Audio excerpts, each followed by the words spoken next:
passado, eu, pastor André, pastor Borba, participamos de uma vigília, a qual o pregador ministrou uma palavra que está no livro de 2 Crônicas 20:15.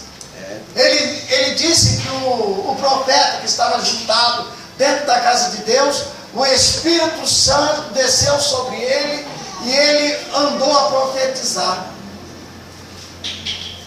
E nessa noite, Deus colocou no meu coração essa palavra de Atos, capítulo 5, versículo 12 em diante, colocando um tema para essa mensagem dessa noite. As 7 características de uma igreja próspera. As 7 características de uma igreja próspera. A prosperidade da igreja, a prosperidade da igreja primitiva nos traz muita admiração, tendo em vista que essas igrejas não tinham acesso à tecnologia que temos hoje. No entanto, prosperava mais que a igreja atual. A igreja primitiva prosperava mais do que a igreja atual. E sendo que o Espírito Santo vinha de vez em quando sobre o profeta. E nos tempos atuais, hoje nós temos internet, temos livros, temos a Bíblia e temos mais o Espírito Santo que habita em nós. A Bíblia diz que nós somos casa do Deus Altíssimo, casa do Deus vivo, aonde o Espírito Santo habita em nós. E por que não prosperamos então? Por que as igrejas passam cada dia mais sendo defasadas, cada um está andando ao seu caminho? Eu creio que isso também é para se cumprir a verdade da palavra de Deus. Por aumentar a iniquidade, amor de muitos esfriaria. Que exemplo podemos tomar dessas igrejas, desses irmãos, para que possamos ter a mesma unção, o mesmo poder, o mesmo crescimento? Lendo o livro de Atos, podemos ver as sinalizações da marca dessa prosperidade. Poderíamos falar de muitas além dessas que falamos hoje, mas que Deus nos ensina hoje. São 7 marcas, 7 características que o cristão e a igreja em geral deve ter. Nós ouvimos alguns pregadores dizendo que quando a igreja traz um cantor famoso, a igreja enche. Mas quando o pastor levanta a igreja para um culto de oração, para uma busca do Espírito Santo, são poucos que querem vir, são poucos que dispõem a buscar o Senhor. A primeira marca de uma igreja próspera, da igreja primitiva, se chama a marca da união. Uma igreja dispersa, uma igreja dividida não subsistirá. Mas quando existe uma igreja marca pela união, pela igreja primitiva, pela igreja atual, essa igreja de comum acordo está em Atos capítulo 5, versículo 12. E muitos sinais e prodígios eram feitos entre os povos pela mão dos apóstolos. Muitos sinais e prodígios. Foi que eu comecei a fazer com a pastora. Trazer à existência aquilo que o seu coração almeja, profetizando na sua vida aquilo que a promessa de Deus tem na sua vida. O meu Deus, Ele operou no passado, opera no presente e sempre operará. O que mudou então na nossa vida? Que muitos entram dentro da casa do Senhor, perdido, fracassado, entra mudo e sai calado, não sente mais a presença de Deus no meio do culto. Eu quero que Deus fale comigo da maneira que eu quero. E Deus não fala do jeito que você quer. Deus fala aquilo que você precisa para caminhar. Louvado seja Deus. Em Atos capítulo 5, versículo 12. E estavam todos unanimemente no alpendre de Salomão. Estavam todos unidos no mesmo lugar. E os profetas operaram maravilha. Tem cinco indicações para uma marca de uma igreja primitiva próspera. A primeira indica que a igreja estava unida. Eu tenho ido para algumas igrejas e eu tenho visto que o grupo das irmãs do ciclo de oração tem algumas que tem uma picuinha. O grupo de louvor tem algumas que se levantam contra o grupo de louvor. Os irmãos que estão dentro da casa do Senhor não gostam do outro irmão que está no fundo, não gostam da outra irmã que está calada, não gostam de irmãos de diversas maneiras. Como Deus pode operar se o corpo dele está dividido? Se o corpo dele anda um para o sul e outro para o norte, como que Deus pode operar? É a primeira marca de uma igreja próspera. Indica que a igreja tem que estar unida. O primeiro tópico: haver em comum acordo nas orações. Nós precisamos de orações, mas a igreja hoje está tão fria que não acredita mais nos milagres através da oração. A oração é a causa da gente não ser consumido vivo. Deus opera na vida daquele que se humilha. 1 Pedro 5,7. Humilhai-vos, pois, debaixo da potente mão do Senhor, para que no seu tempo Ele vos exalte. Deus, Ele deixou. Deus tem um nome acima de todos os nomes, porque viveu a sua vida através de oração. Mas hoje ninguém acredita mais na oração. A Bíblia nos ensina no livro de Mateus, capítulo 21, versículo 22. Tudo que pedimos crendo de oração, nós receberemos. Jeremias 33, 3 diz: clama a mim, responder-te-ei, anunciar-te-ei coisas grandes e firmes que tu não sabes. A oração é a graça que nós temos e recebemos do Senhor. Eu mandei uma mensagem no grupo essa semana, que a oração é o combustível do crente. Se o crente não ora, ele para.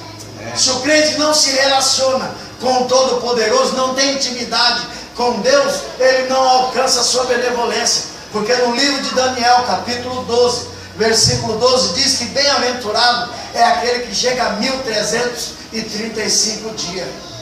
Daniel orava 3 vezes ao dia. Quando você ora 1, 2, 3 horas por dia, não importa a quantidade, importa o relacionamento e o desprendor da sua oração. Se você está sendo sincero na sua oração, quando você é sincero, o Todo-Poderoso se inclina para ouvir o teu clamor. Se Ele se inclina para ouvir o teu clamor, imagina o que Ele não faz para conceder o desejo do teu coração. Amém. Havia comum acordo nas reuniões. Reunião como essa, eu sei que essa igreja tem muito mais. Sei que pessoas também estão estudando, sei que pessoas estão trabalhando, mas sei que pessoas estão cansadas e preferiu ficar em casa nessa noite. Deus, Ele só tem compromisso com aquele que tem compromisso com Ele. Deus não tem compromisso com aqueles que estão envolvidos. Eu falo isso por causa da minha igreja. Na minha igreja, o meu pastor, ele tirou 30 dias de férias. Não é pecado.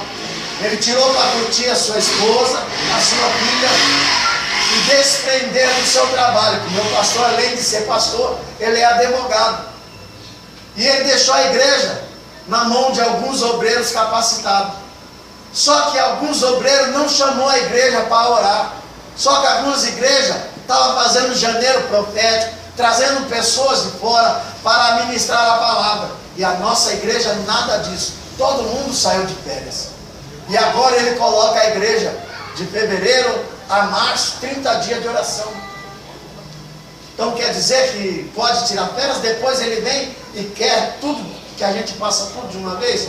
Muitos não concordam com isso. Então é o que está dizendo aqui. Se uma igreja nos trabalhos não tem o mesmo acordo, a mesma reunião, que procedência tem essa igreja?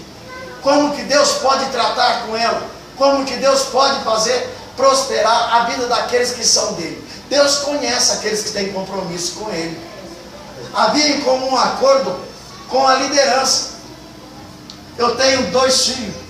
Meu filho Tiago, de 14 anos, e minha filha Esther, de 12, vai fazer 13 esse ano. Eu não posso só cobrar que eles venham para a igreja. Eles têm que viver também a sua mocidade, a sua adolescência, o momento que tem para brincar. Porque eu tenho aprendido e eu tenho ensinado a minha casa dessa maneira: Deus acima de todas as coisas.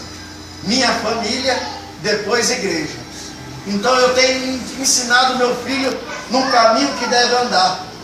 Então, se eu sou um líder que só quero que ele cresça, só quero que ele seja homem antes do tempo, o que vai acontecer com ele? A Bíblia nos ensina o teu filho no caminho que deve andar, para quando crescer, ele não venha se desviar dele. Então Deus já está dizendo que dependendo da minha estrutura, dependendo da minha liderança na minha casa, ele pode se desviar. Não é isso?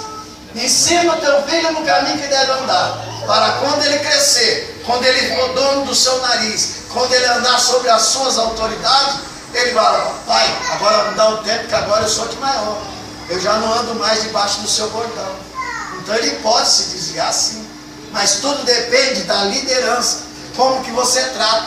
Se você tratar ele com mão de ferro, ele pode se irar e se afastar.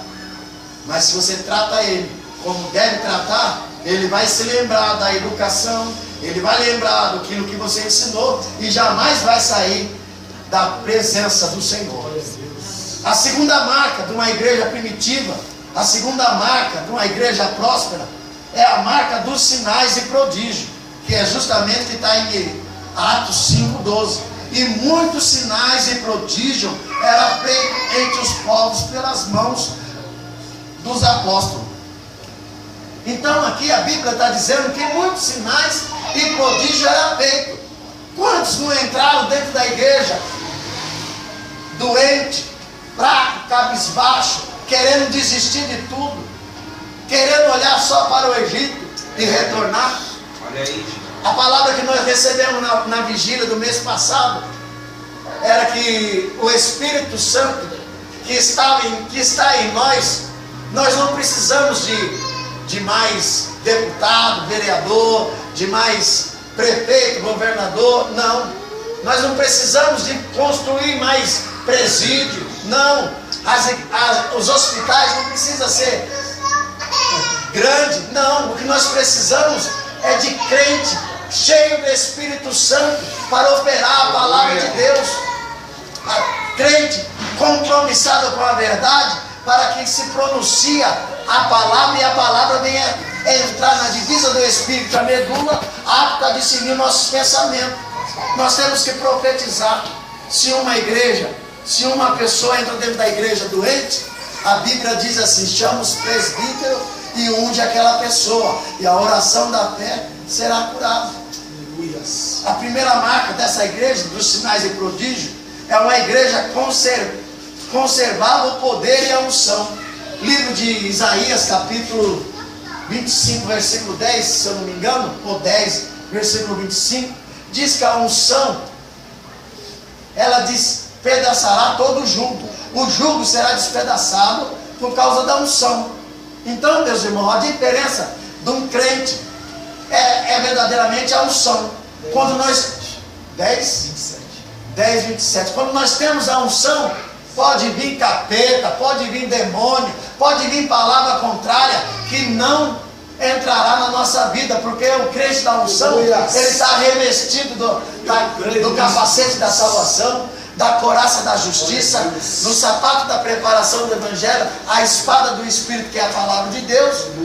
Então nós estamos vestidos e revestidos, porque não é contra a carne nem contra o sangue, mas contra os principados, potestades da maldade no lugar celestial. O poder na vida diária não havia monotonia. Não, às vezes nós vamos para a casa do Senhor, é tudo a mesma coisa, não vemos nada de diferente. Isso acaba deixando a gente empadado.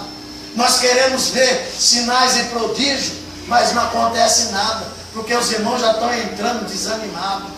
Os irmãos já não estão crendo mais na palavra. Os irmãos vêm para a casa do Senhor dispostos a ouvir uma palavra que muda a situação, porque a palavra de Deus diz que Ele lançou no mar do esquecimento todo o nosso passado. Se Ele lançou no mar do esquecimento todo o nosso passado, nós estamos aqui para viver novidade de vida.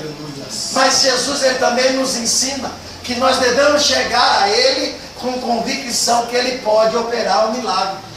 Se você não chega com convicção na presença de Deus, o nosso Deus é educado. Ele só abre quando você abrir a porta. Ele só entra quando você abrir a porta. Ele só faz quando você se declarar para Ele que você depende dEle para operar um milagre. Por isso que a Bíblia diz em Hebreus 4,16: chegai com confiança ao trono da glória, e Ele chegará-vos a vós. Havia operação diária de poder de Deus em suas vidas.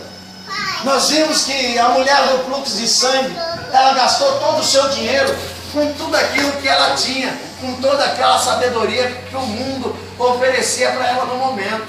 Mas ela ouviu dizer de um cliente: ei, não precisa gastar mais nada. A única coisa que precisa é você sair do seu quarto e enfrentar aquela multidão, quebrar o protocolo.